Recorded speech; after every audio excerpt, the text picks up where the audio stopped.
Bonjour à tous, bienvenue sur ma chaîne, j'espère que vous allez bien, que vos fêtes de Noël se sont bien passées et je vous retrouve aujourd'hui pour le bilan du premier menu du Cold Winter Challenge. Pour moi le premier menu était celui d'Antonine. J'avais choisi les deux menus, je vous remettrai la vidéo avec ma palle ou la vidéo où il y a tous les renseignements sur ce challenge. Et j'avais donc choisi les deux menus, celui de Margot, celui d'Antonine. J'ai fini celui d'Antonine, j'ai choisi de le faire par menu, comme ça je me suis dit quand je ferai mon bilan lecture, j'aurai deux choses bien distinctes. Et on se retrouve donc aujourd'hui pour le bilan du menu Magie de Noël, où il fallait lire un conte ou une nouvelle, un livre avec une couverture hivernale et une romance. Alors pour le conte de Noël, j'ai choisi ce livre donc de Romain Sardou, L'Arche de Noël et autres contes. Je voulais un peu découvrir, c'était pas un livre qui me semblait très long, parce que moi, des fois, le thème de Noël, quand c'est vraiment axé Noël, conte et tout, c'est pas... J'aime Noël, mais alors lire des choses comme ça, c'est comme les feuilletons télé sur Noël, les trucs vraiment qu'il y a tous les après-midi sur les chaînes généralistes. Ah, moi, je peux pas. Je ne peux pas. C'est bon, c'est rempli de bons sentiments, mais moi, c'est quelque chose que je déteste, donc forcément, quand il s'agit de livres, j'ai aussi du mal à accrocher.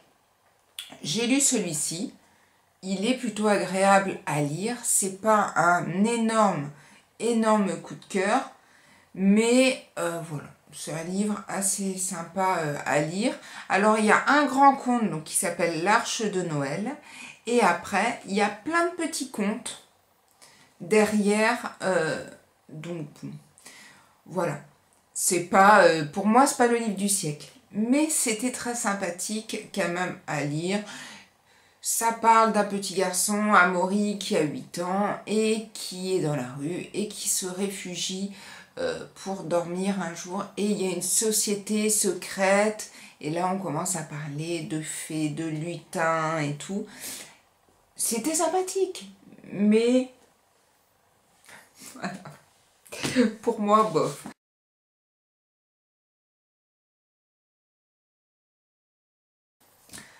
Alors, il fallait ensuite lire une romance. Et moi qui adore les romances, c'est peut-être pour ça que j'ai voulu écumer le menu Magie de Noël d'abord. Voilà, c'est quelque chose que j'ai du mal à accrocher aux romances. J'avais quand même lu Indécent de Colleen Hoover. J'avais bien aimé. J'ai décidé de lire Maybe Someday. On en a beaucoup parlé sur Booktube. Je voulais quand même un peu découvrir, voir peut-être que j'allais avoir le déclic et que j'allais devenir une fan de romance. Bon, ben non, j'ai pas eu de déclic. Je ne peux pas dire que je n'ai pas aimé, attention. Mais, ben voilà, bon, je n'ai pas non plus adoré outre mesure. Le personnage de Ridge est quand même très intéressant. J'ai beaucoup aimé.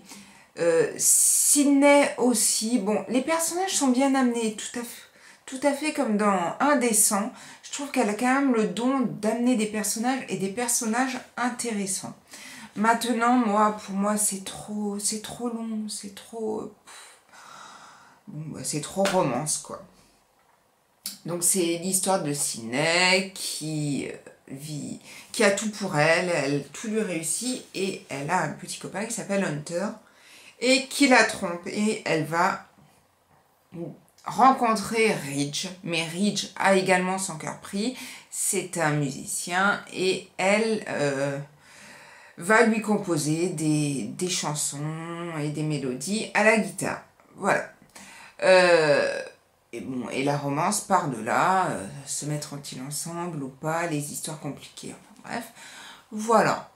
Un livre sympathique, mais voilà, j'en ferai pas non plus un coup de cœur monstrueux comme certains qui l'ont énormément aimé.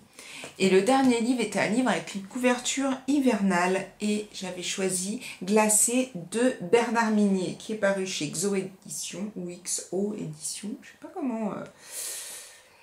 Et ce livre, j'ai comme... Donc c'est un thriller, je sais pas si pour ceux qui l'ont pas lu, bon après... Ce livre commence bizarrement parce que moi je suis habituée au polar, au thriller, j'adore ça. Mais ce livre aussi commence avec le cadavre d'un cheval. Alors, j'étais un peu perplexe, je me dis mon Dieu, et le cheval reste à quelques chapitres, et je me dis, mais il ne faut quand même pas faire tout un livre de cette taille-là pour le meurtre d'un cheval, même si j'aime les animaux. Hein. C'est bizarre. Et donc pendant un moment, je m'enlise avec le meurtre du cheval sans tête et tout, et d'un coup, il y a un moment où l'histoire va reprendre le cours et là, on va vraiment partir dans le thriller et dans le polar. Mais c'est vrai qu'il faut quand même s'attacher quelques chapitres pour vraiment rentrer dans l'histoire. Donc c'est dans les Pyrénées, donc les ouvriers d'une centrale hydroélectrique découvrent un cheval mort sans tête accroché à une falaise. Et il y a donc cette histoire d'un côté. Parallèlement, il y a l'histoire de Diane, qui est donc une jeune psychologue, qui arrive dans un centre de détention pour des assassins, mais vraiment très dangereux, donc vraiment un centre haute sécurité, un centre pénitentiaire haute sécurité. Donc elle est dans son centre. De l'autre côté, je sais pas s'il est le commandant Servaz de la police enquête sur le meurtre du cheval. Et puis voilà, et on est parti dans cette histoire. Je n'en dirai pas plus, que je ne vais pas vous raconter tout ce qui se passe après. C'est un très bon thriller, un très bon polar. J'ai beaucoup aimé. Et j'ai trouvé l'intrigue sympathique. C'est pas le meilleur polar que j'ai lu, mais il reste quand même très très bon. C'était le premier livre que je lisais de Bernard Minier.